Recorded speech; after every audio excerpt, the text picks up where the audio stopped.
chez moi, on ne me connaît même pas.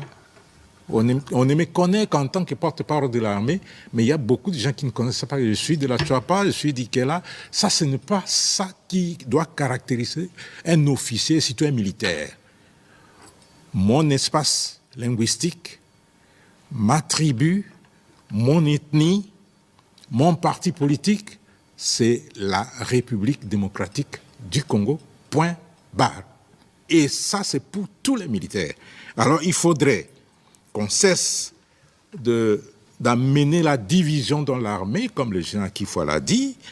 Il faudrait qu'on cesse de s'immiscer dans des questions militaires.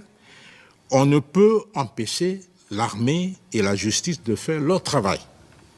En cas de faits graves qui sont reprochés à un officier, général soit-il, en tout cas, il doit être interprété et puis il doit fournir les éléments de défense. Et s'il n'est pas coupable, on va le laisser. S'il est coupable, il va subir la rigueur de la loi. L'armée doit rester loin des querelles politiciennes et loin des divisions que l'on veut amener en son sein. Une certaine opinion a toujours décrié ce que l'on qualifie aujourd'hui de détournement, de trahison. Mais aujourd'hui, quand on interpelle, apparemment, on semble oublier ce qui... Ah, voilà. C'est exactement vouloir une chose et son contraire. On décrit, on dénonce la trahison, on dénonce l'infiltration, on dénonce le détournement au sein de l'armée. Mais lorsqu'on met la main sur les responsables, et vous voyez, même les politiciens commencent à crier, alors qu'ils sont les premiers à dénoncer.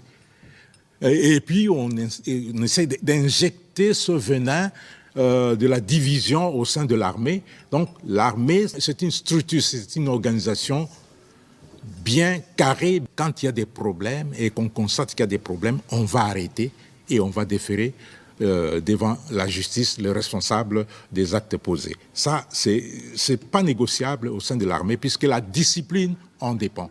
Et la discipline, dit-on, c'est la mère des armées, c'est la reine des victoires. Donc, en définitive, il ne faut pas s'immiscer dans les dossiers qui concernent l'armée. Non, non.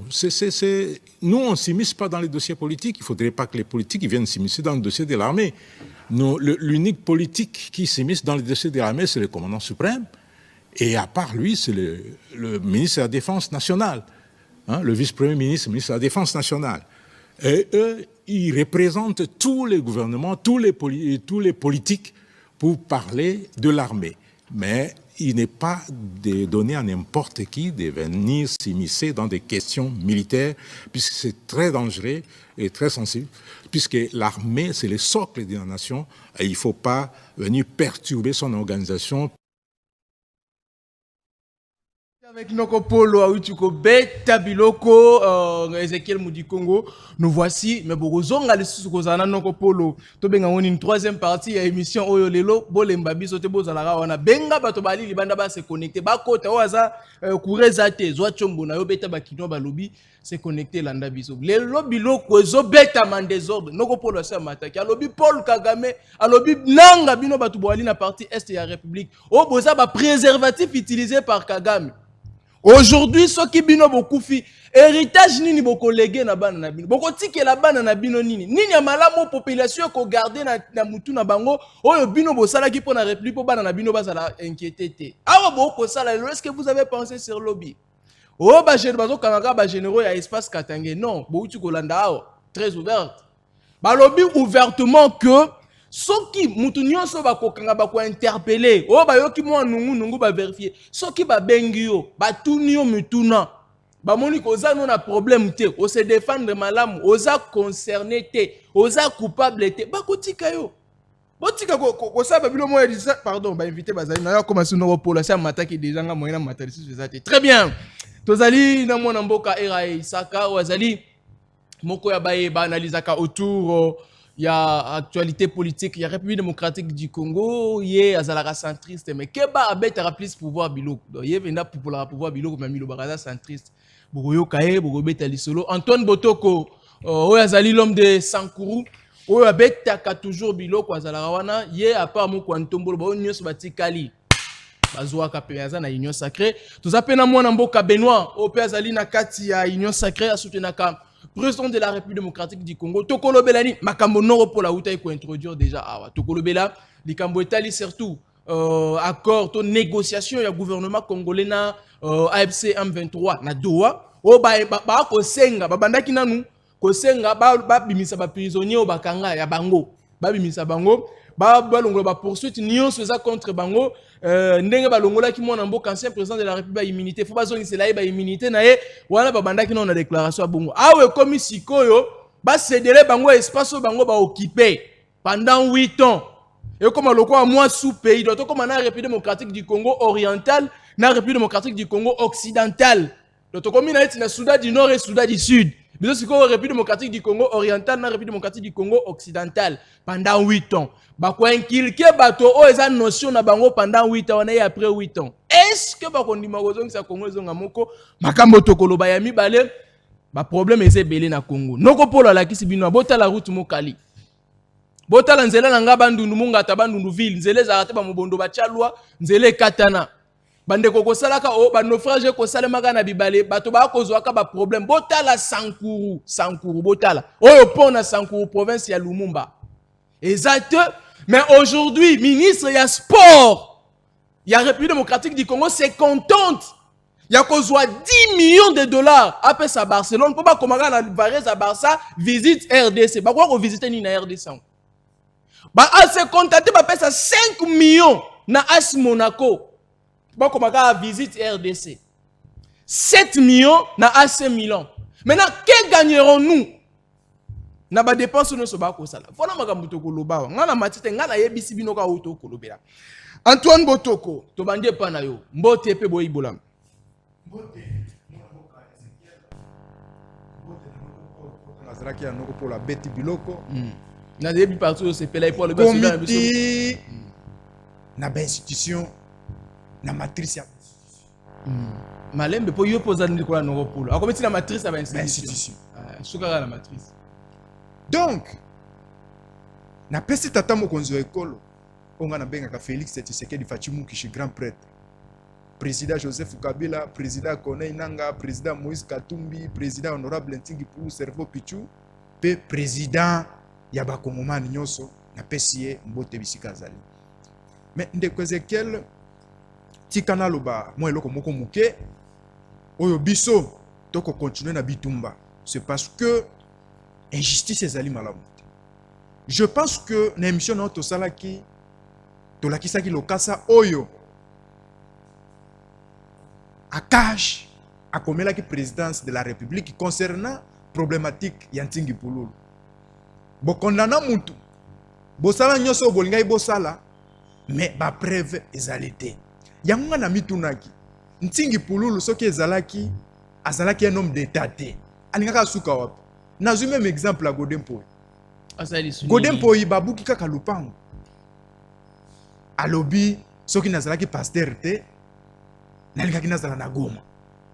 Ake sani na Goma. Ah mais makambo eleka na Goma. Peut-être alingaki na cadre de visite ndenge na cadre de visite te parce que Goma ezana terre. Pas déterminer peut-être loko alingaki sala na Goma. Mais alobi ke soki nazalaki pasteur te ndenge babuki lupango na ye. Ndenge nazalaki soki nazalaki pasteur te nalingaki na se retrouver na Goma. Ko se retrouver na Goma ezali kozala rébellion parce que nego dempo yaza député soko cheka makolo na Goma bakokanga yo. Il faut la complicité na bango. Mais Ntingi yo babotola ye double siège na ye na makasi. A se retrouver na Goma te. A tenir pe ba propos moko pété, c'est parce que amoni ke pouvoir ya Tshisekedi ezali parmi bano ya bota par rapport à la loi il y a des périodes de mer. Merci. Et ndeko Ezekiel Godempo yake même plus loin ya koloba la cour des comptes ezali cour des comptes, c'est-à-dire cour des comptes à rendre. Donc ba cour wana et qui ko se rendre compte pas ya Godempo yi pour na babu kabiloko nae et à complicité na le gouverneur fatigable Daniel Bumba Nani gouverneur fatigable Daniel Bumba, oh, il y a quand même côté la constitution. Oh. Oui, parce que ce qui est autant l'article 39 de la constitution, et l'objet avant de détruire le Moutou, il faut opérer quelque chose. Mais donc il est pas à démolir. Mais oui, parce que Moutouana a son indemnisé. Oui, a son auprès. Il y a gouvernement. Article 39. Non, 34. 34. Je pense 34. Voilà. C'est parce que Moutou ya ke kosomba na maboko na bino l'État. Bopesiye babiloko. Bopesiye nini. Bopesiye certificat d'enregistrement. Bopesiye livre parcellaire. Bopesiye autorisation de bâture. Na ministre urbanisme. Moutou wana ya tongi. Ale bosali nini. Boke kobuka. Nana za kobuka. Daniel Bumba. Ozi ba place otu aza kobuka. Ndeko Ezekiel. Na basika azotonga banzela. Daniel Bumba zalika na 3 engins. Na ville province ya Kinshasa. Na 3 engins wana o Daniel Bumba zali na yango. Lelo soki etimoli na commune ya Kinshasa. Engins wana moko kaka eke kotimula na Selembao. Commune ya Kinshasa misala to eba ekangami. Oh, mais oui. Merci. Merci à toi. Azaka na 3 engins na ville province ya Kinshasa. Nga na tamboli na sali ville mobimba province. Monika misatu. Na monika misatu. Na misatu wana soki etimoli na commune ya Kinshasa, elongo na commune ya Kinshasa, eke kotimola na Selembao, commune ya Kinshasa misale ekangami, eke elongo na Selembao eke bandal, misale ekangami na Selembao, ti ekoya kozonga esiki etimolaki na ville na commune ya Kinshasa. Nde misala siko ebandi ko continuer. Et yango moni lelo. Ville province ya Kinshasa ekomi partout bloqué. Ozi Kabambar bloqué. Ozi Wileri awa kaka na Wileri Kabinda déjà bloqué. Ozi Kalembelembe bloqué. Ozi Nyangwe bloqué. Ozi donc par rapport au Yaba, Daniel Bumba ali na banje au sala misala te. Et puis ozomona musala ta mususu ya 5 km bazaka 5 travailleurs. 5 personnes de bateau bazar au sala. Merci Antoine, merci. Merci, tu risques tous autant et belé. Tu le l'unité. Maintenant, nous pensons qu'il y a article 34 où il la propriété privée est sacrée. L'État garantit les droits et la propriété individuelle ou collective acquis conformément à la loi ou à la coutume. Il encourage et veille à la sécurité des investissements privés nationaux et étrangers. Nul ne peut être privé de sa propriété que pour cause d'utilité publique et moyennant une juste et préalable indemnité octroyée dans les conditions fixées par la loi. Nul ne peut être saisi en ses biens qu'en vertu d'une décision prise par une autorité judiciaire compétente. Merci. Antoine Botoko. Era Isaka, bonjour et une fois de plus, bienvenue.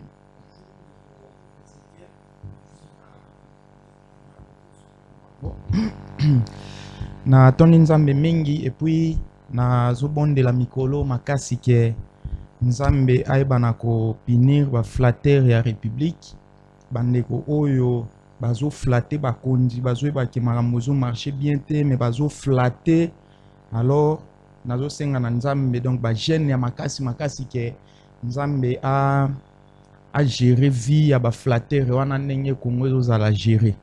Alors, na lingai na banda na biscuit na ngame na zungilelo monde ko Antoine Alobaki. Ezate ke soki l'État eko buka n'importe quel ndako bongo a indemniser te eza bongo te. Selon esprit ya loi, ezake ndako na yo eza na place yo ya yo o l'État tekeli yo. Mais l'État siko amoni ke place yona il faut atia eloko moko o ekozapona bolamo ya baimboka nde ba ko indemniser. Eza teke na yeka na nini na Kabambare awa tope na nini o avenue na ena chenda kunanga na kati ya balabala bongo l'État ya buka na ba keno il faut ba indemniser te ezala bongo te ana kabinda na balabala che bongo l'État ya buka te ezala bongo te. C'est-à-dire que soki ozali na mobeko ndako na ezali pena na place o esengeli te ezala o l'État tekelio oza na droit ya kotonga ndako place wana mais l'État ke komona ke place wana il faut basala mosala moko wana soit balabala lekana wana nde bakoindemniser donc bafuti mbona.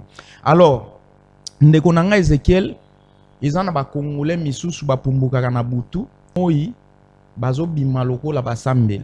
Oh. Parce que un vrai Congolais a coquille jamais qu'on se réjouir na accord oyo quelque part bazolo bakeno il faut Rwanda a co-gérer parc national oyabiso to co-gérer na Rwanda alors que yango za na République démocratique du Congo. Finalement moi je me pose la question bandeko oyo bazaka ko soutenir bandeko bazo diriger biso lelo mécanisme nini o basala ka po bakoma tina niveau ko soutenir ba bêtise marque wana na tika la ko ebate accord baké ko signer accord et puis oyo ka moto mati na télévision azo défendre accord wana parce que deuxième accord to lobela na tiango peme na zwina no aux États-Unis nga nazana ndako na nga yo e ko menacer nga na ndako na nga et puis nga na kei ko luka moto oyo akoki ko ya ko sangisa biso meka ko sangisa biso to sala ba accord na ye et puis biloko oya ndako na nga to kabola ngo na ye et puis vous voyez un Congolais aza ko acclamer loko marque wana. Non, moi je pense que ça c'est vraiment méchant. Parce que tokende ki pona ba makambo ya babenyango accord ya paix. Men oui, mais ndenge nini ba makambo ya ba minere ekoti na kati. Ndeni ba makambo ya ba parc ekoti na kati. Et puis omoni mutu azo sepela soki bande kunanga to solana bango leo ba ebaki anglais monsieur to ngai to sango na anglais po il me semble que Kagame ayoka kalingala te ayoka pe français te même ndeko akene na ngamu na biso yepe ayoka lingala te comme ça to ngai to bete lo kwa na anglais po ba ayoka biso. Non, ça ne se passe pas de cette manière là. Okay. Pays oyo soki to lingi to zo solution durable pour na pays na biso pour na bande ko biso ba souffrir na est, ça je vous le dis. Toko zo solution na ba accord te parce que mondele aza lokola ndoki a solution na moi bien mais na butu ye wana nde azo timola malembe pona oluka liwana ya moni bible quelque part lo ba ke non eza na batu oyo bazo telema pona ko combattre batu pona ko rendre bango malheureux mondela ko bimate na polele ke omoni accord nde to sali RDC bino boko perdre leur côté terre omoni sabino ka ba avantage et en politique même sortie médiatique ya Kagame 48 heures après ko signer accord wana en politique il faut pe ko analyser on peut ba ko pe ko bise ke non bo yo ko bima au sein la sortie ni médiatique moko ya ko telemeli lo ko ba mona net ils ont avantage ya RDC alors qu'en réalité ils ont avantage na bino sko biso na Rwanda to ko gérer nini. Parce que sur les accords et la paix, c'est le Rwanda qui nous agresse. Et puis, au monde, il y a malhonnêteté à Mundele, et puis faiblesse, il y a besoin à niveau de RDC. Bazo banini, ndenge za boye, pona koluka kimia, il faut, FRDC, basa l'effort pona ko éliminer FDLR. Est-ce que vous comprenez?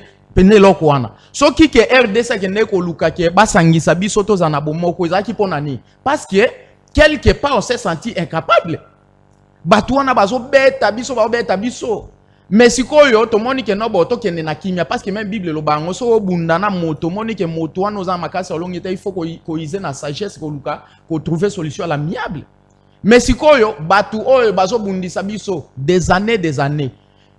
Biso tozana na koyi ko loba incapacité mais na lobiango te ya ko luka ko attaquer bango.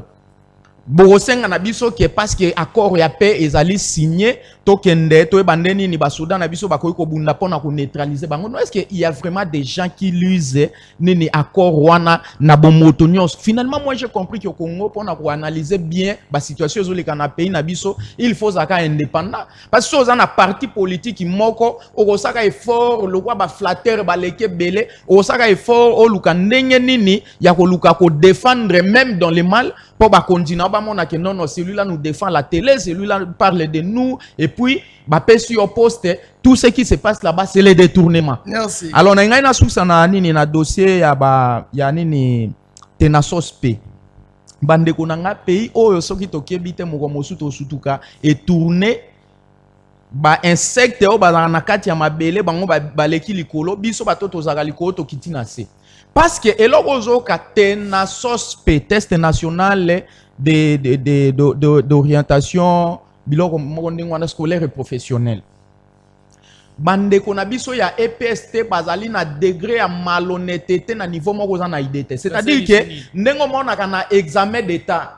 Soki examen d'état par exemple session ordinaire to pe hors session o babenga dissertation bana bapesaka bambongo et mbongo wana ezalaka na répartition mibale to wana répartition selon caneva na répartition hors caneva, c'est-à-dire que ndenge bana bapesi mbongo l'état za na mwa mbongo moko moke mais o etikali eza ba inspecteur eza ba surveillant eza ba gouverneur eza ba conseiller ba gouverneur ba conseiller ba ministre éducation baza ko kabolango bamoni ke wana eza moke. Il faut pas créer et là comme moi je pense que réforme nyonso ezalaka pona intérêt à population réforme ozoya pona ko luka ko baby sa intérêt à population on eza réforme été ba créer là ko wana tenasos pe sachant très bien que na chaque division provinciale EPST eza na service mo ba benga ngo service d'orientation scolaire et professionnelle, c'est-à-dire que au lieu que batika bana bakotaka na nini na ba option basala ba option mobulu service wana ezali pona koluka ko orienter bana et dans chaque école il est obligatoire, il est obligé na chaque école bozana o babengaka psychologue chargé d'orientation bango bazu ba créer siko eloko wana ba ofutisa ba mbongo alors que so zui ko bana 6e primaire bana babima kebele do okende okuta ke na nini na province mosusu bana oyesenga basa tenasos pe bazali au-delà ya 100 000 élèves.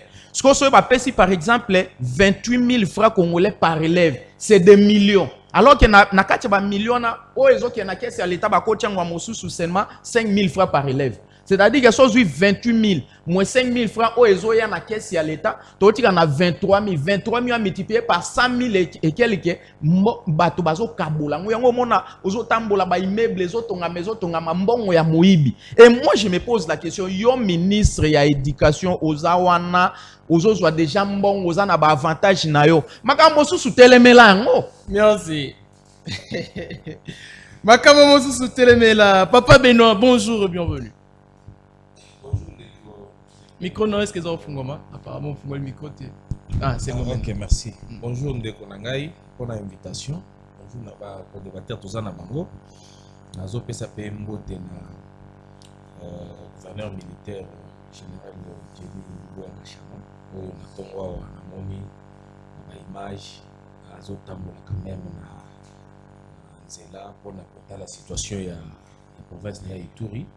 D'ailleurs population ya Bingo Komani population ovationnée eza na commune ya Chari na Ituri bazaki ovationné komona ke gouverneur militaire azo tambola et aussi azalaki na ndenge ya ko yeba comment population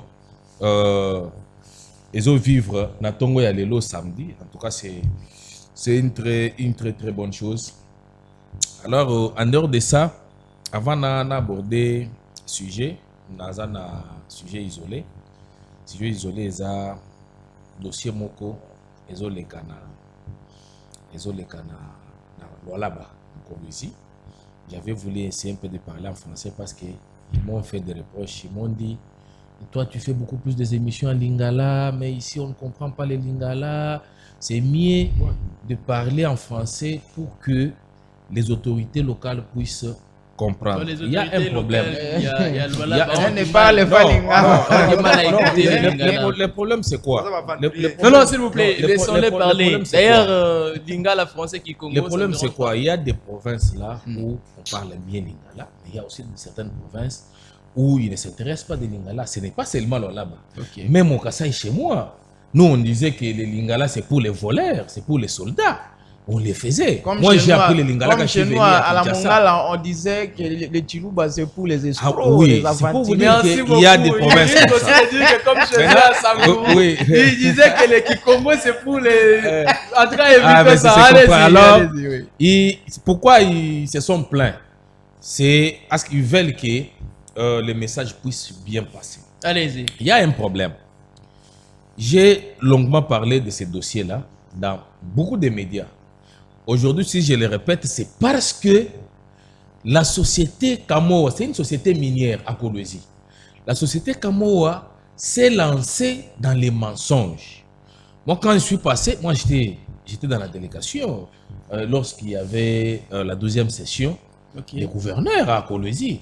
j'étais dans la délégation, j'ai été visité par un bon nombre de gens des 14 villages, les 14 villages que Camo avait délocalisés pour exploiter les minéraux.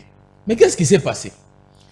Ils ont recensé toute la population des 14 villages. On leur a donné des jetons. Et on a évalué chaque maison de tout un chacun et aussi chaque champ de tout un chacun. Ils attendaient que leur argent, parce que c'est normal, même si vous lisez le code minier dans son article 281, vous trouverez que c'est normal que quand on découvre les minéraux dans un endroit, on a la possibilité de délocaliser les gens conformément à la loi et en connivence ou en collaboration avec l'affaire foncière. Et c'est ce qui s'est passé. On a recensé tous ces gens-là pour qu'on leur donne l'argent afin qu'ils aillent chercher un autre endroit. Mais ce qui est grave, c'est que ça fait plus d'une année, ces gens-là vivent dans la belle étoile. On ne leur a pas donné l'argent. Mais quand même, on a exploité...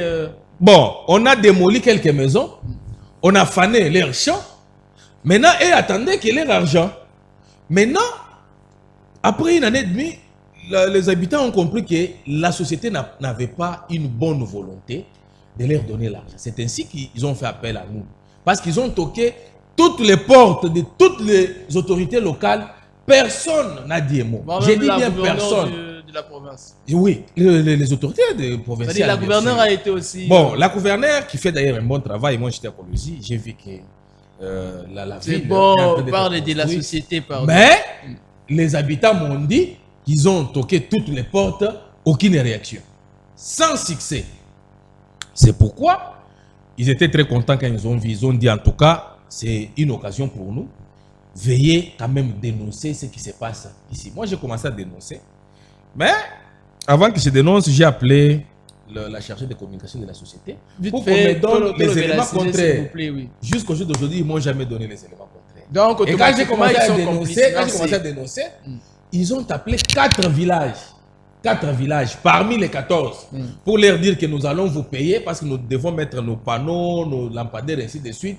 Et les 10 autres villages, les habitants doivent retourner parce que nous n'allons pas encore exploiter. Après une année et demie, qu'est-ce qu'on doit faire en droit? Il faut dédommager ces gens-là. Merci. Et les quatre villages qui vont bénéficier quelque chose là, il faut aussi leur donner ce que vous êtes. Il y avait un protocole. Merci Ndeko Benoît. C'est pourquoi je demande à la société Kamoa comprendre, non seulement d'indemniser les 4 villages, et aussi dédommager les 10 villages qui doivent rentrer. Merci. Au cas contraire, nous allons parler de ces dossiers jusqu'à ce qu'on doit payer les derniers Congolais. Merci. Ce sont les sujets libanais et les sujets étrangers. Merci beaucoup. Allez, les Sud-Africains, ils viennent nous maltraiter dans notre pays. Nous n'allons pas accepter. Et ils ont amené les mensonges chez l'un de vos confrères pour dire que moi j'ai menti. Qu'est-ce que j'ai mangé tous les éléments? C'est bon, merci. Voilà ce que moi je peux dire. Merci de aborder.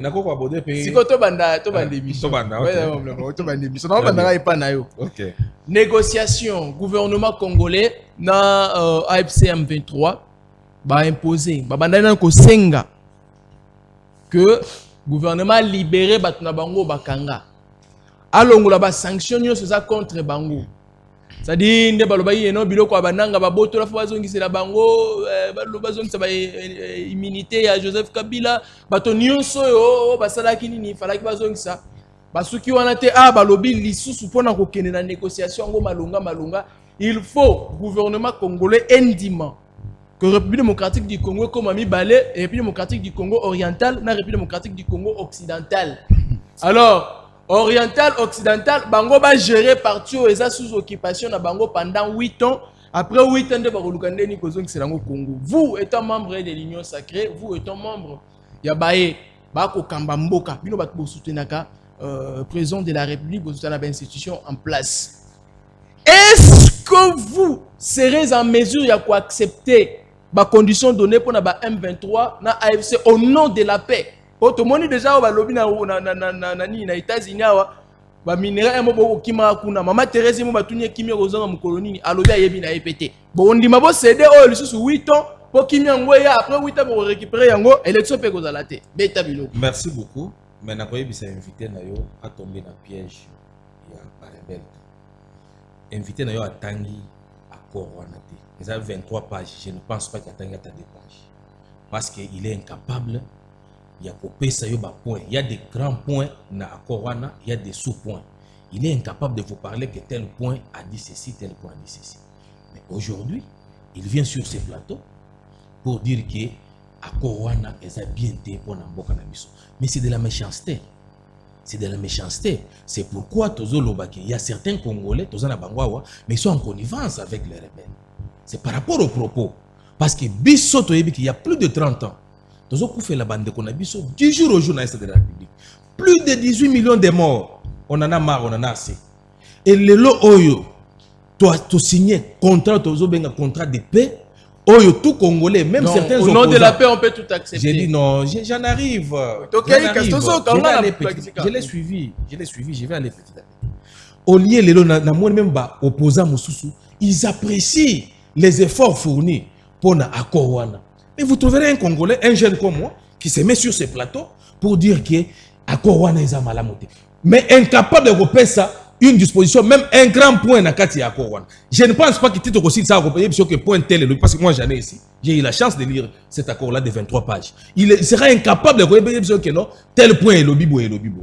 Mais ce qui a monné kaka point il y a lobby, il y a gérer parcs nationaux na biso na Rwanda. Mais pourquoi il ne pouvait pas encore parler d'autres points? C'est pourquoi moi je pense que nous devons, si on est Congolais réellement, nous devons soutenir cet accord-là. Accord Rwanda bazo bengango bien accord de paix. Si vous avez un accord de paix minéral au Sahel, il y a un accord de paix. C'est simple. Mais minéral, il y a un des Osalaki. Voilà. Non, pardon, soyez disciplinés, messieurs. Soyez disciplinés. Soyez disciplinés. Tu as parlé ici, tu n'as rien dit ici, on t'a laissé. Soyez disciplinés, messieurs. Oui, oui. Non, non, ça c'est une grande émission. Soyez disciplinés. Soyez disciplinés, messieurs. Alors, minéral, il y a un des Osalaki. Le lot Oyo, bande de biso bakufa du jour au jour na Est de la République. C'est pourquoi le chef de l'État a pensé que, avec les autres Congolais sérieux, que to kende na kimia pour que to banda ko bénéficier na ba minerai na biso bazo yiba bazo ko bande ko na biso bazo yiba yango mais biso bakolo minerai to bénéficier. To bénéficier ngo biso mo to bato ba bomara biso. Non, c'est pourquoi Tokei kokutana na médiateur États-Unis bien sûr. Pour que, parce que ces pays frontaliers, on a bakoti kalaka ba voisin na biso. Alors, le quoi baza ba voisin na biso pour que kimia ekota, il faut to solo là. Mon konzamboka ça le baka yango to solo là na ba commanditaire ya bitumba wana. C'est pourquoi to zui médiateur États-Unis. États-Unis ba lobby effectivement, ce ko tali ba point eza ebele na kati ya accord wana. Eza ka point ya minéralité, kimia ekokota, il faut to tia armée na biso na ba frontière na biso, ça c'est un. De deux, minerai au lieu banda kobima d'une manière clandestine, il faut tango ezo bima to yebake minerai ezo kende Congo ezo bénéficier autant et bande ko peut bazo exploiter bazo bénéficier autant. Mais c'est clair parce que Rwanda sa voisin na biso, il pouvait que j'ai dit ceci. Mais d'abord ce côté non minerai doivent sortir na ba voie ebele mais to yebake tango bazo ya ko exploiter yango biso tozo bénéficier nini et puis bango peut bénéficier nini et tozo bengango gagnant. Ça ne demande pas 15 diplômes le quoi pour comprendre ça. Alors c'est pourquoi il faut que tanga ba point nyonso okomona ke biso toza ba bénéficiaire ya makasi na korwana ke bato mususu. C'est clair et net parce que qui il faut ekota na mboka na biso. Bato na bazo profiter bazo kota bazo yiba biso bazo bomba bande na biso. Il faut to solo là. C'est un pays frontalier, c'est un pays voisin. Il faut to solo là pour que kimia ekota. C'est ce qui s'est passé. Mais alors, ce qu'on montre un Congolais, un jeune, inconscient, à Zoya na plateau Zolobake, tous bénéficier de l'autre côté. Alors qu'il donne une solution. Qu'il donne une solution. À la place, c'est encore. Merci de Benoît. C'est pourquoi moi je pense que nous devons appuyer cet accord-là. Nous devons soutenir cet accord-là. Parce que Bitumbezo aussi là. Bitumbezo aussi là. Tous contrôle les minéraux na biso. Intégralité à Mboka Nabiso, sécurité à Mboka Nabiso. Et c'est ça, c'est que. Merci, processus à Doha MB3. Aussi à Doha, même s'il s'agit de Kokufa, Congolais Kokufa pour Viki, tout est à l'intégralité à Mboka Nabiso. Dans 8 ans, je vous dis, ça ne passera pas. S'il s'agit que le monde est s'arrêter pour la négociation, il faut s'arrêter. Nous ne pouvons jamais accepter que tout cédé n'ambu. Il y a ma belle nabiso, nabatu oyo, tu as même mise sur bangote, tu as la sécurité, il y a parti ou anate, tu as même collègue na parti ou anate, pour l'intérêt à individu, on ne le fera pas. Et je vous dis, accord il y a une négociation à Doha. Et cause à la sur accord il y a États-Unis. Qu'on ne vous trompe pas, tout ce que nous pouvons dire na Doha et que l'accord il y a États-Unis. Batouana, c'est pourquoi je vous avais dit que Tshisekedi avait raison pour na koloba que na kosona ba pantente, il faut na sona ba commanditaire na bango. Ça c'est ce que Tshisekedi avait dit. Prévenez que nanga ye na kaye na ye. Aye na kaye de charge na ye a tiena mesa. Oyo to kondimate. Oyo to kondimate. Tokotika la jamais kotika de Kivu na maboko ya banguna parce que ezaba congolais tokotika yango te parce que ba disposition yo eza prise au monique toujours restructurer armée na biso et en entre-temps voie diplomatique tokotika yango te parce que na monde même ceux qui boza fort sur le plan militaire dialogue que ça la makaka batu basolola kaka pour que kimia ekota peut épargner perte ya vie humaine. Alors recommandation il y a M23 bar AFC et cause à la non-sens et cause à la fondement et cause à la prise en considération parce que tous ça na souci que kimia ekota na de Kivu kimia ekota pour que armée na biso za na contrôle il y a parti oiza sous contrôle il y a rebelle. Merci Dekoera Isaka. Je suis avec vous. Doha, M23 AFC, gouvernement congolais, 8 ans sous gestion. Il y a M23 AFC Otoyebi que ce n'est pas eux qui décident. C'est le Rwanda qui décide à leur place. Otomoni pe ke banda bazo nango il semblerait eza ba Rwandais ne bato ba ko diriger ba ko pesa ka bango ba injonction. Bango bazaka bana bitinda. Balobi 8 ans. Bobo Sanate Kalata après signature il y a accord il y a paix RDC Rwanda tu vois qui déclaration Paul Kagame a sali déclaration d'ailleurs ONU mutaloba ki yango ngate annexion il y a parti sous occupation na Rwanda fala ke salima bon to koyebate awa lisusu basengyo 8 ans est-ce que ça légalisation il y a balkanisation té oyo ko salima maleme pona 8 ans na bana bakokola bakozwa éducation mususu langue bakoloba toyebite mbongo pe bakopesa kuna bakosalela toyebite ndeko era ne pensez-vous pas que soki kake loko eleki la RDC balkanisée? Merci mingi ndeko Ezekiel na osenga na ndeko na ngai ya se calmer biso tolobela Congo ya zolobela azo défendre pouvoir ya Kasai mambunaye oazo betali moko etalingate et puis tango motazoya oloba ça c'est trop bas ça qui leçon ah c'est trop bas on fait ça une leçon sur les plateaux non moi je parle l'autre chose lui parle l'autre chose on fait ça leçon on fait ça leçon oyo on maîtriser on fait si les oiseaux papier monsieur il parle du Kassai moi je parlais du Kassai ici écrivez c'est bon de quoi est ratoqué est-ce que moi je parlais du Kassai? Tu venais de nous faire une leçon ici, disant que lorsque Moutazo Loba, maîtrisez les leçons na yo. Na yo kabelo 2 minutes n'attend nga yoka. On peut sa leçon moi maîtriser les leçons. De loin, tu éviter ma province. Il est congolais, vous êtes congolais. Moi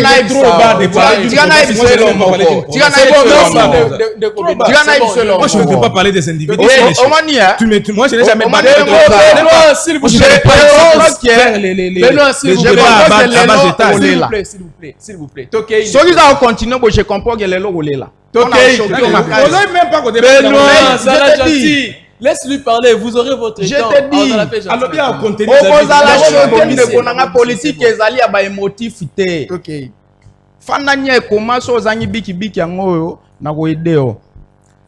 Tango moto azoya koloba biki no ba jeune baza ba conscient et tout.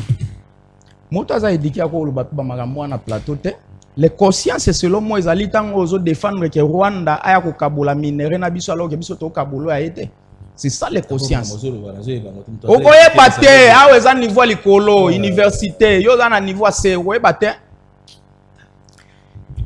ndeko na ngai azoloba j'ai compris seulement que a maîtriser notion ya chaîne de valeur te oloba mambo ya bakoro vous pensez que mambo oloba inde saki nga bien na supporta ki na ngaka po baba liverne na yo na komango sima na répondre yo pe comment pourquoi vous allez agiter mutu nyonso na télévision ba que non ndeko na déstabiliser ça bien ten ndeko na politique eza lo mususu. Vous avez parti. Ndeko Benoît, s'il vous plaît, comment vous amenez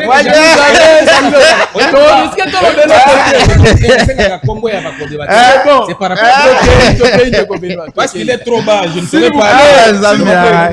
Comment il est trop bas. Comment s'il vous plaît. On peut s'en mbote sur le bimi solo. Alors, nati qui est parce que si on a continué à naïe les lots journée na ekobeba. Au moins, au bande ba 8 ans, ba gérer ni est, ngai lokola est congolais consciencieux. Ça veut permettre yango ata soki mokete même si je ne suis pas d'accord na manière oyo bande ko ba gérer biso. La différence entre nous et les autres, c'est celle-là. Bango baza ko mi embrouillé na mamakamunyo surtout mais biso rouge ezaka rouge, noir ezaka noir. Bino bolobi que non, bo simba ki mando ki po bo libérer peuple congolais. Peuple congolais, ezaka biso bato toza koto te to bandeko baza na est te peuple congolais za République démocratique du Congo mobimba. Mais dès lors que bo komi na niveau ya koloba que non bo biso to gérer na no koto bino bo gérer kuna biso to ko sous-attendre que bino boza na intérêt moko na place wana. Osomona ndeko Ezekiel. Toko sous-attendre que boza na intérêt place on a pas si so bo ba ke bo libérer Congo mobimba mais et comme sous non to gérer 8 c'est-à-dire que o bino bozo luka ezali bo mengo na biso et un vrai Congolais ne peut jamais accepter des histoires comme ça. Au monde nous avons été dans la politique active, pas dans la politique passive. Ne bande ko misusu le ba prétendre ko maîtriser politique alors que o ele kanakana se et que c'est na o ba moni sarabiso à la longueur de la journée. Bolobaki boyebo bokomi ko pesa ba condition moko oyo mutu akoki ko ndima eloko wana ezaka moto oyo azaka na amour ya pays ote sikoyo 8 ans obino bolinga bosala kuna nani yango oza comme président recette ya kuna ekobanda kozaka wapi parce que tokoki kozala na deux caisses ya l'état te tozala na caisse ya l'état ka moko siko tango bino bozoya boyebisa biso non biso tokoza koto oyo 8 ans et puis yobi 8 ans bauti siko bakisa 2 ans mosusu selo ba information o nga naza nango babakisa 2 ans c'est-à-dire 10 ans bafandi kuna bazo gérer pays koto oyo pays eza gérer na bato misusu kuna eza gérer na bango finalement à la recherche de quoi. Wepi moto ya mayele moko soipe alingasa likambo il faut ko fanda ata soki oyebi ke loko lingo saliza pona intérêt na moko ko fanda pe o raisonner boeti au moins ke loko so ebimi na miso ya bato bako comprendre ngo ndeni to bato bako lobela ngo ndengeni parce que déjà même soki ekokai kozana ba congolais bazaka ko soutenir bande kwana déjà tango ba pesi condition o wana ou soit ezalake baza d'accord te na ba makambo wa négociation et tout alors ba poser condition oyo ekoki ko permettre te ke na biso ba tutoza ko toto ndimango po ba continuer na ba aventure na bango mais soki ezake o bazolo bezo uta na fond ya cœur na bango moi je pense que wana eza malamu te wana pende eza malamu te et motu o abimisi cette idée diabolique une idée que je qualifie de satanico-diabolique et sorcelerico-magique moto wana soki penda tozali na pays oyo eza na molongo o penda ke batu bazo babiloko ya nini ya banini ya ko pendre batu awa batu ndengwa ba mériter yango parce que tokoki kozate ke koto oyo moto moko azaki eli ya zo gérer koto yo zaki elite mais ozo senga ke o gérer koto ce qui veut dire que lobby to yo kapé moto mosusu abimi pe to pe na côté site abi bon biso pe koto tozo gérer ngo mosusu abimi na nord biso to gérer koto et puis tozongi lisusu neloko oyo et ça ke to kende na 1+4 non wana eza pena bêtise donc dans un premier temps on a koki kolobeza ke pays na biso la République démocratique du Congo et koki jamais kozala subdivisé en 2, 3, 4 parties. Ce qui bazolobe la République démocratique du Congo, c'est l'ensemble de 2 345 410 km². Et ce que l'on même 1 kilomètre ou soit 1 mètre, ça est sur République démocratique du Congo, te biso to bundati to récupérer 1 mètre au wana. Et en est na mon vidéo mo comme viral awa bandeko balongoli ne barrière o yabiso na Uganda o ekanga maka côté Bunagana kuna, mais il faut voir ndenge ba Ugandais bazo ba sepela. Batie musique bazo beta bakota na RDC. Bon, biso bato toza na RDC biso moko finalement to bénéficier na bomengo alors que batu o baza libanda pona bango kokota na RDC zande bakoti na paradis. Non, c'est de la bêtise. Raison pour laquelle moi je vous ai toujours dit que babiloko o ya bakor, même ceux qui ko gêner bandeko, c'est mon point de vue. Babiloko o ya bakor, babiloko o ya kokende ko solo la ka oui, kinjonzi c'est pas mauvais, mais solution selon ngai, solution durable za ka mandoki. Webi ndeko Ezekiel, soki nga na ebi ke Ezekiel abeta kanga nganyo sotu, abeta nga nganyo sotu, na ko mobanga ko ya ko menacer yo. Po na ebi ka ke obeta nga. C'est-à-dire que soki to organiser armée na biso, to kozana solution durable. Po mona malhonnêteté ya mundele. Ayebi bien que po biso to zana sécurité. Même ceux qui ba militaire na biso baza formé, to on a besoin ba munitions, to on a besoin armement. Bazu ba pesi biso embargo pour to so ma mindo kité pour ba za ko piétiner biso. Donc même ba mindele wana ko sa bango confiance na ebité. Na ebité parce que soto bito employé ba mo misusu e ko ki ko gêner, mais en réalité selon moi, ce que je dis ça n'engage que moi. Moi je pense que la meilleure des solutions au problème de la République démocratique du Congo, c'est l'organisation de l'armée. Ba former ba soda na biso mindo ki ezala soki to kosole zande ke non ba yaki ba meki ko attaquer biso ba kuta na résistance bon ba bi bo bande ko to solo to ke nata na gagner ko za malam. Donc merci voilà o ngana ko ko pesa lokwa moi likanisi par rapport na idée diabolique o bande ko ba pesi ko senga ke ba gérer partie est na la. Merci, allez, on va prendre Antoine Botoko. Antoine M23 AFC, 8 ans. Ndeko Kuta Lobi va 10 ans. 8 ans, va gérer le nord, partie à nord Kivu, na sud Kivu, Oeza, sous occupation à M23 et AFC. Bah, le gouvernement qui est là-bas, 18 ans. 8 ans, pardon. Ndeko Era Lobiawa. To comme on a des caisses à l'État. Bah, on a la caisse, tu évites un bon, on va retirer aux la franc congolais, tu es aux la franc ni.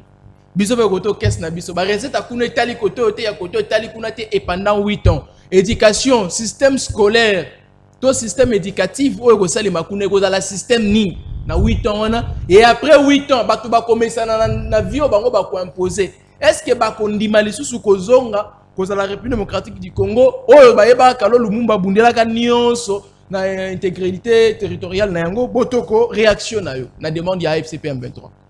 Merci beaucoup, Ndeko Ezekiel.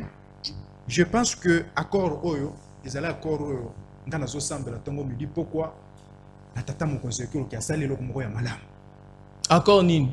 Accord de dépôt tu ko signé. Ah ok. Mais à toujours le beladoua M23. Yango non qui t'a dit na place wana. Parce que l'accord Oyo na senga qui même va produire accord wana na 3 catégories. Va produire na Chiluba, va produire na Lingala, va produire na Kikongo, va produire na Swahili. C'est comme 4. On a 4 là. Toi 4 langues non? On va y 3. On va produire 4 langues, c'est bon. Okay. 4 langues nationales. Donc c'est ça. Pourquoi va produire c'est parce que nous devons comprendre yango. Parce que François est na 4 et belé va comprendre yango te.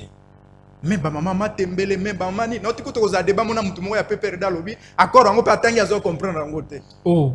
Hier le bien tangi va comprendre. Tangi comprendre d'accord. Anatole kuta lo baki accord wala mona pasa ko tanga te. Nazaki na lobby. Anatole lobi bon tanga accord wala te. Bino elo comme tu ya bon mona ezaka pe. Donc ko yo ki fait le reste est accord bon tanga te et puis nous sommes lobi kuna etali bino te. Bino zora pe. Donc c'est accord Antoine. Yo pardon, ndeko la bino nyo sa te. C'est accord. To télécharger na Google habité. Oh Google mta komi. Accord on eza oyo te. Ya za na accord malonga to c'est là la biso. Yango te lobi na gouvernement a produire yango na 4 catégories wana pona batu bayeba ko comprendre. So ka produire pe sanatola kabule la biso. Ko boya na tola sa biso ke za yango te. Apesa ba kongomani nyonso. Lokola ndeko nanga tiko loba ke na Lumbashi bayeba ka français na Lingala te, ba produire yango na Swahili po ba comprendre. Donc dans ce sens là, mais soki na kosimba États-Unis na semana simana do. OK. Soki tozui accord oyo balobi na do. que topesa bango 8 ans ba gérer AFCM 23 8 ans gestion eza eloko ya sika te ndeko kotindelanga ba photo mutu babeti boye Voilà. comment message pona koyoka Voilà, okote ndeko. komelanga message pona kotanga ndeko eza eloko ya sika te eza eloko ya sika te ndeko ndeko eza eloko ya sika te eza eloko ya sika te eza eloko oyo eutaki bandakala. Très bien. Je pense que dans votre plateau ici nasala révélation parce que nga nasalaka ba révélation ete wana ya na solo plateau na yo yo awa awa nasala révélation que Joseph Kabila tanga azalaki président de la République na papa na ye bapesaka 350 km na Rwanda a gérer yango parce que Rwanda premetaka bango apesa bango basoda pona baya kobengana Mobutu et selo bakor wana nde esalamaka ke tosololaka oyo président Joseph Kabila na pana basololaka ke moye tobesa bino mabele ezali te po ekorevese biso to accepté topesa bino 660 millions de dollars na chaque mois na place bozwa mabele mais mabele toyebi ke eza ya bino mais biso tokobanda kopesa bino 660 millions de dollars chaque mois. Mais tant que président Tshisekedi aye akuti ba accord wana nde Tshisekedi abebisa accord wana lobi non tokoki ko accepter yango te ke bino bo continuer toujours kotonga mboka na bino et biso tozwaka 660 millions to banda kopesa ka bino na 350 km ya mabele to pesa bino Tshisekedi aboyaka accord wana nde omoni sikoyo guerre ya M23 eye koya makasi pour réclamer ça. Mais na babilo na baoni so ba ko lobeli yango te boke na États-Unis ba lobeli yango te M23 lobeli yango te do ba ko bata mana sima biloko mosusu mais yango ba wi ko loba 8 ans ba lobeli yango te ndenge nini yango ba lobi ke ba pesa bango 8 ans c'est par rapport à bakoro signé makakala pour ne pas bénéficier na yango. Et par rapport à l'accord des États-Unis, il y a sa image. Il y a sa vérité que Rwanda a na posa ya mabele na biso. Il y a clair. Et à complicité na ba politicien congolais même l'ancien président parce que bango balingaki soki bakati Joseph Kabila ote koloba wati. Batala l'état de l'Est. Bazwa Kisangani, bazwa nini, objectif au Kabila, ayaki na Goma, nde yango wana, bazwa président Joseph Kabila, bachaye na tête ya ba province wana. Tango bakochi ya bango na tête ya ba province wana. Nde bakoye ba Rwanda koye bakopesa Rwanda po ya ko gérer partie ya Est wana ndeko. C'est-à-dire que l'accord ya président Tshisekedi et permettre biso les biso toyeba nani azali ennemi ya Congo et nani azali ennemi ya Congolais nani azali pe ami ya Congo et yango moni lelo ngai na koloba ndeko ba Congomani bozali obligé ya ko soutenir président Tshisekedi na place oyo yazali parce que à travers parti wana ya Est ndeto perdaka même Mobutu à travers même parti wana ya Est nde Kabila le père tanga mona ke bakoro na ye oya signaki na Rwanda ezalaki mabe nda ye kokufela yango et lelo Tshisekedi a telemeli yango et lelo Joseph Kabila aye ko bimalobi te ngai na ke na parti ya Est ngai pena ko mape président na parti wana na association na ngai. Et ce qui n'a pas le comportement des politiciens congolais, ndeko Ezekiel. Jour moko na CC émission na zo le kaboy na balabala. Papa moko moninga lobi yaka na landa ka mingi Antoine. To bandi ko solo la comportement ya ba politiciens congolais. Apesi ngai exemple ya village ya pays moko ya Afrika. Abi na pays wana ya Afrique. Catégorie ya ba politiciens zalaki bazana posa bazana bolingo ya mboka te. Président sa l'union sommet bato baso comprendre te et président la entouré na ba catégorie à bato nyonso même na banganga président ebisi banga lobi non botalisa nan makambo comment est-ce que les politiciens ya mboka na ba lingo changer te ndeko banganga bakenda bayebisi président de bazongi bayebisi président de la République président o biso to sambelo to moni na catégorie ba politicien oyo OK. eza kindoki makasi Donc kindoki ne mutel ça là. yoka alobi yo zwa bango déshabiller bango tala biloko balati président bengisa ke ba politicien zo baya na réunion autorisant mutu tout kitisa pantalon ba kitisa pantalon ba kuta ba politicien majorité ba politicien ba kaputula ya kotoboka oh ça dit là ici kindoki ba lokamboka na ba kaputula na bango wana etoboka wana ba lokamboka ba frena mboka etoboka mboka ezalaka na ndenge ba kaputula na bango ezali et soki président Tshisekedi azuli kanisi wana atiango na République démocratique du Congo atie ba politicien esika moko soki akitisi bango ba pantalon okomona ba musu bana ba mayaka na luketu oh mais oui okomona ba musu bazala ba mayaka na luketu bazoloka Congo parce que nous ne pouvons pas imaginer un ancien président de la République au gérer pendant 18 ans mais OK ko accepter OK ne ko bomisa bandeko na yo pona ozala président moko il y a 3 provinces il y a 2 provinces ou 3 provinces au diriger Grand Congo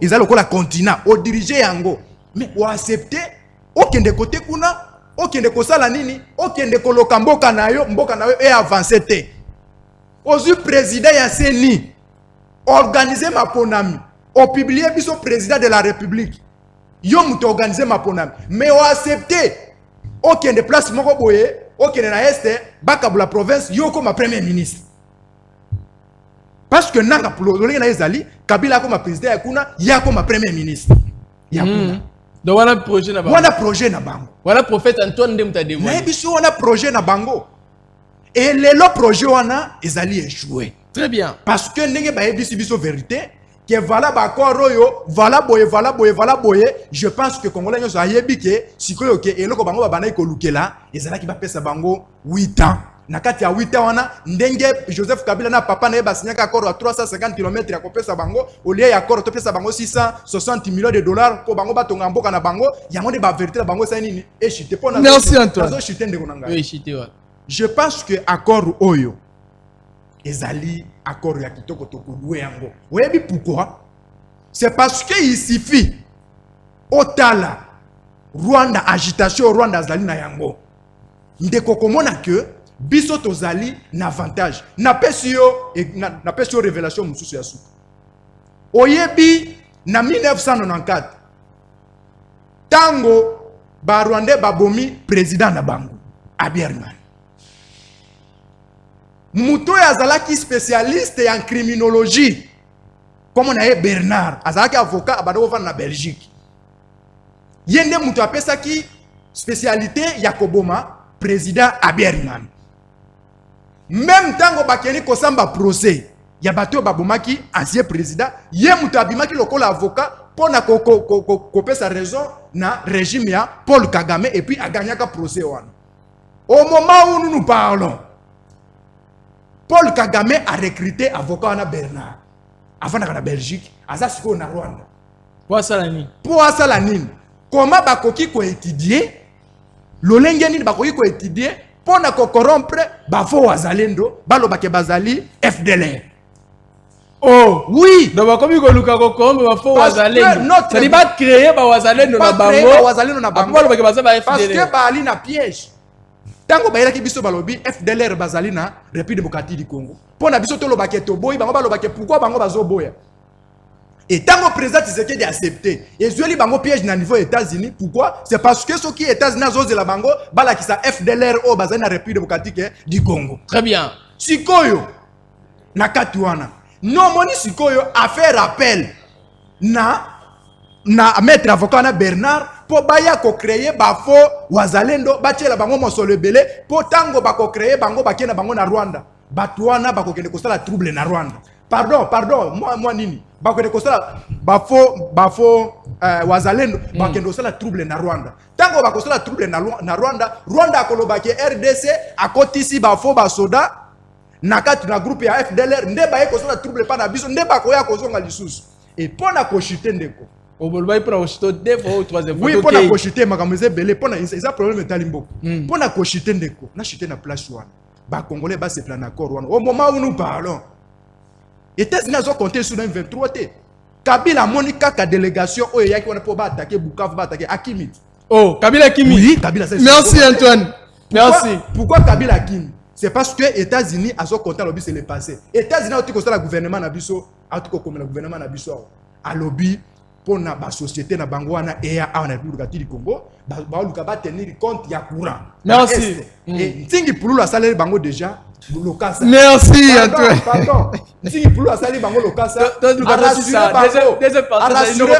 Rassurer bango lobby parc ya Virunga et coproduire 450 000 mégawatts. Merci. Donc, vous allez décider, américain déjà, Baza déjà assuré, M23, ton côté, bango déjà dans le passé. Merci. Allez, on va prendre la dernière thématique, comme ça on va finir. Je vous rappelle, Nokopolo, après Bissoa, Nokopolo, Azalakia, Akendaki, Azozonga, n'a invité au Fayamba. Comme ça, pour continuer, beaucoup pète biloko comme il se doit. Appelle que tu peux vous en donner la deuxième partie. Allez, on va prendre la dernière thématique. Dernière thématique, qui n'a pas besoin de Kamboya. Contrat au République démocratique du Congo est signé et signé na ba club international. Ndeko Benoît na bandi na yo. Est-ce qu'aujourd'hui, je vais vous donner 5 minutes pas plus parce qu'il y a deuxième partie par la biso. Aujourd'hui, est ça important après toutes les difficultés, tout ce que la RDC traverse les lots, que le gouvernement na biso, ton ministre et sport actuel a même malissou sur la dépense au-delà pendant que bana mboka ba ko la misale zate ye andimi a signé ba contrat na ba club ba paya po ba tozo ka kombo na biso logo to koma na ba Varese po ba to ba ko visiter RDC et c'est important de dépenser 5 millions de dollars pour accord signé na AS Monaco, RDC visite RDC, c'est important de dépenser 7 millions de dollars américains pour signer même partenariat na AC Milan, c'est important de signer 10 millions de dollars, au moins plus de 20 millions. Oh, faut payer ça ba club ya libanda pendant que championnat na biso mokwa eza na ba problème ba championnat ekufa bo avion eza la raté ba joueur bo na boy donc to dépensera 20 millions de dollars pour kaba comme visite RDC et c'est important lelo makambo boye salima na Congo eza na ba problème ebele. Merci beaucoup. Allez-y. C'est là où il y a la différence entre ngai na bande comme Soussou bazo soutenir le régime. Je suis responsable d'une grande asbel connue, ça fait maintenant 6 ans. Agissons et bâtissons ensemble. C'est-à-dire, quand moi je viens dans le plateau, c'est-à-dire,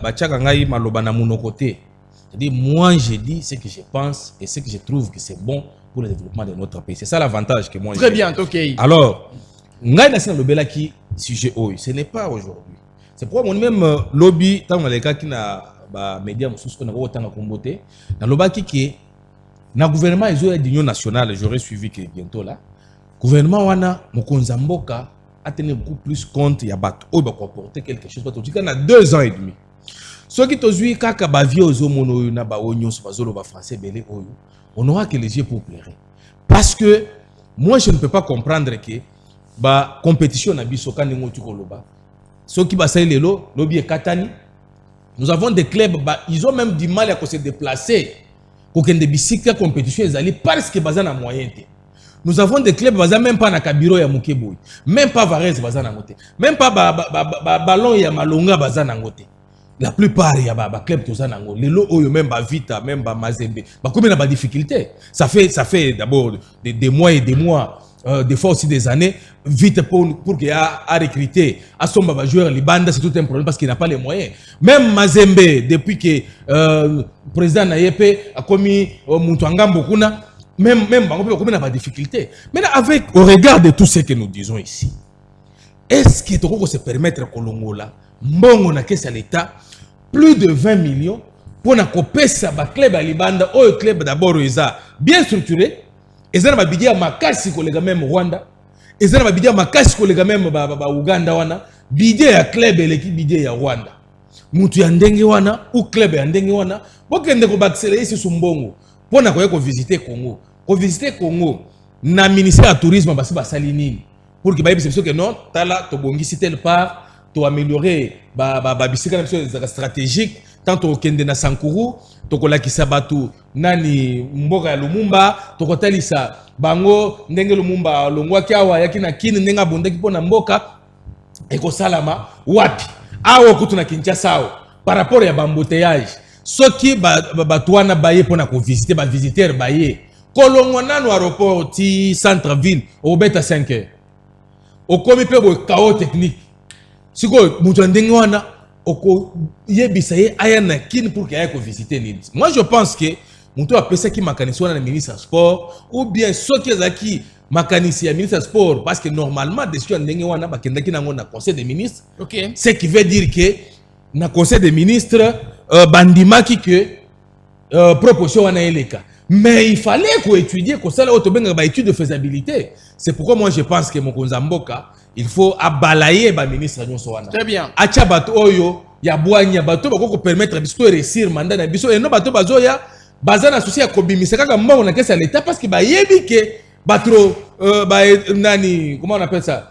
Électro commission si c'est quoi ba ezali bakolia et puis bakozala dans les bons. Moi je pense que na stade de Tozali, il fallait pas passer les locaux. Mais du fait que Bassi Basali Yango, il faut pas améliorer les conditions de vie, même conditions à club et aussi ministère et tourisme. Et bon, c'est pas assez touristique. Maintenant, on va visiter Nini. Ah ouais, on a un bon stopper si bango. C'est là où il y a un problème. C'est pourquoi nous avons fait un Mokonzamboka. Tchele biso na gouvernement aux obi makalaming te batroko ba Serge Wanda. Les jeunes oyo, ba entrepreneurs beaucoup ça quelque chose. Dans notre ministère il y a jeunesse. Maman wana limisanga na problème na maman te. C'est pourquoi moi je pense que cette fois-ci si ça s'agit même ya ba éducation de quoi auto koloba awa bulletin ezate na EPST. Voilà. EPST bulletin ezate. Crédit enseignement ilali. Pourquoi pas qu'on se pas trop même ba wili ba konga. Alors c'est pourquoi moi je pense que cette fois-ci mon d'abord c'est le casting est bien pour que permettre à Bisso de réussir dans mandat. Merci de Benoît. Mais ça que j'ai dit c'est très important. Merci de Benoît. Par contre ça va tout passer déjà te ba yombo kokate. Pour ni te ko senga pona yombo ko. Non mais quand je parle des jeunes mais tout ça pas non mais il va faire quelque chose de plus que maman Raissa. Maman Raissa n'a rien fait. Donc on est là pour enseigner. Épargnons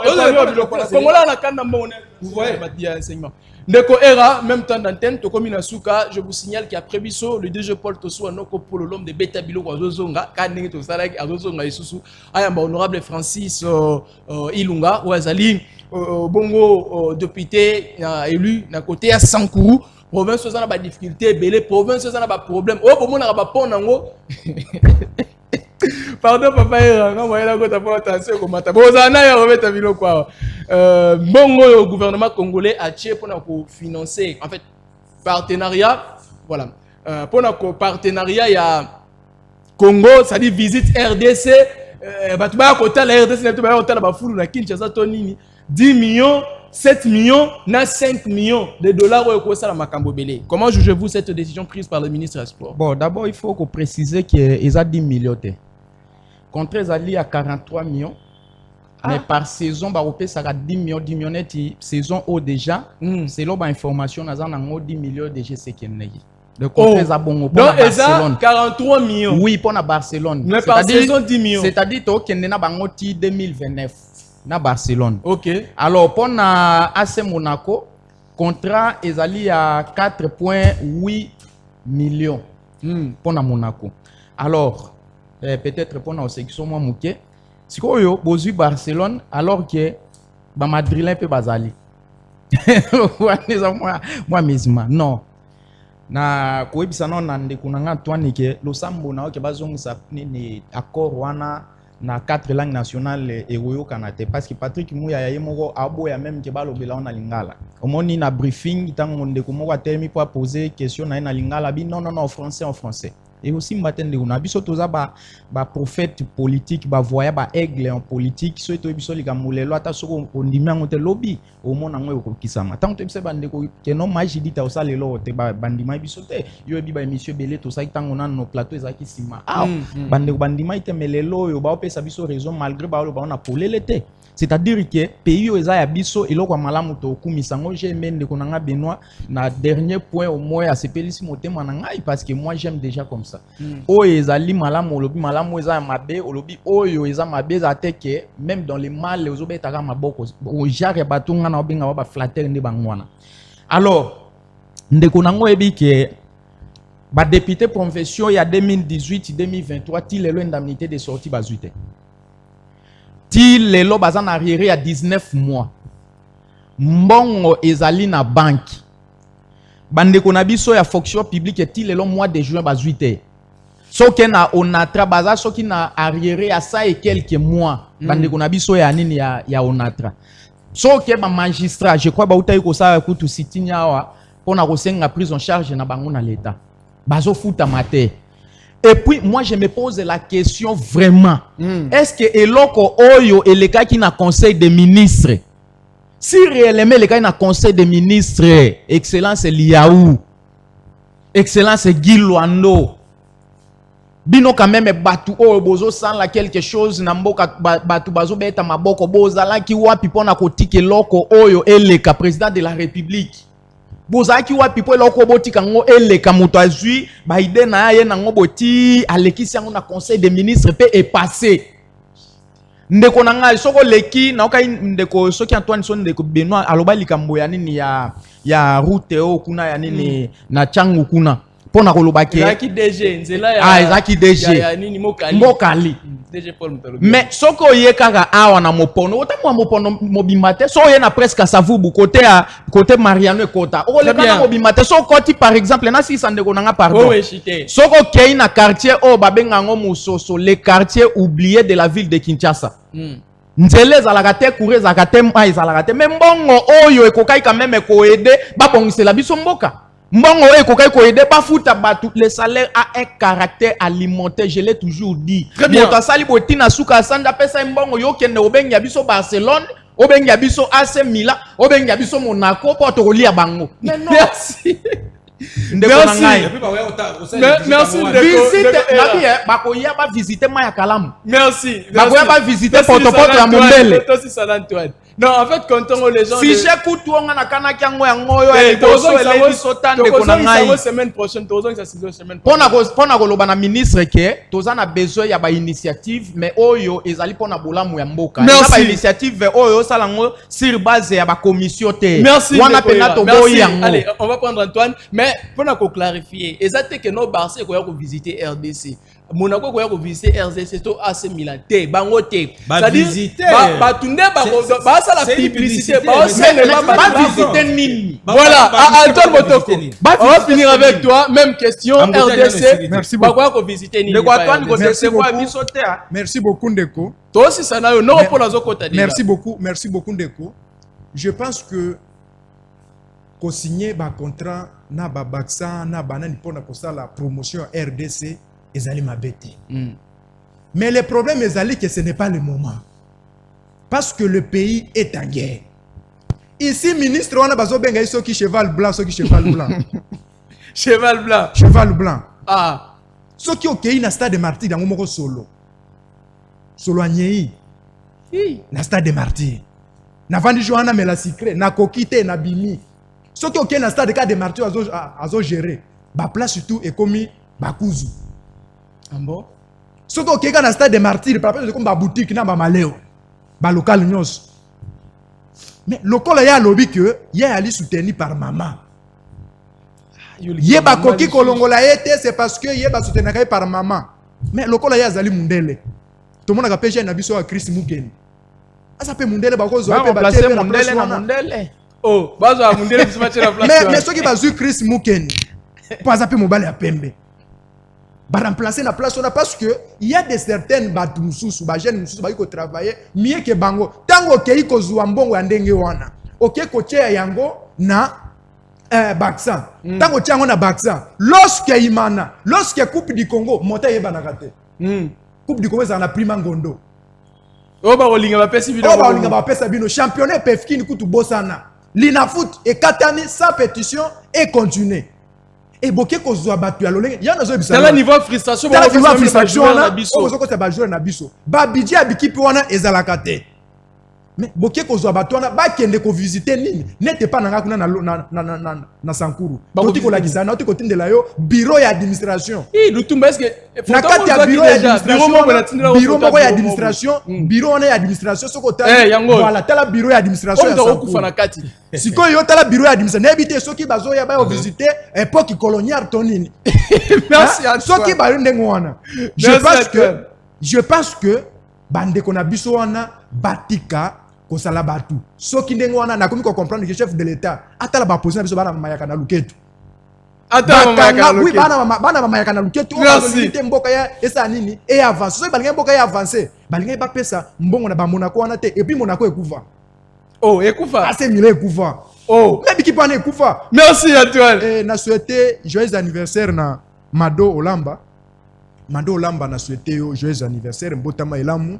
Je pense que ozo fêter, ozo landa pebiso et joyeux anniversaire na part ya Antoine Botoko. Merci.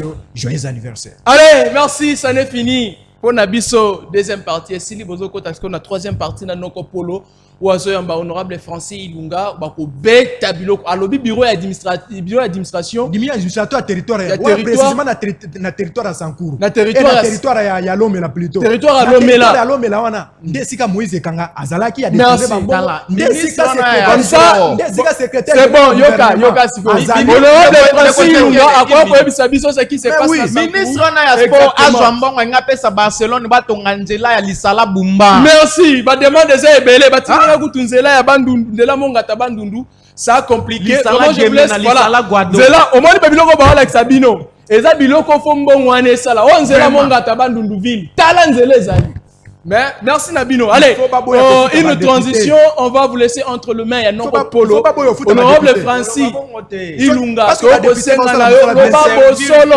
pardon la otika ya Noko Polo nasilisa s'il vous plaît honorable Ilunga Francis s'il vous plaît soki makambo Antoine alobaka eza lokuta yebisa biso bosolo nga bato mosu ya Sankuru Antoine alobiso bamusu bakoma kobeta biloko bamusu balobi ngala bobima na plateau te nazo vanda à côté na yoka soki honorable akoloba bosolo to et puis na sengi bafuta ba député te parce que merci je laisse entre les ministre ya sport Plivière transition.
Papa René Kalala,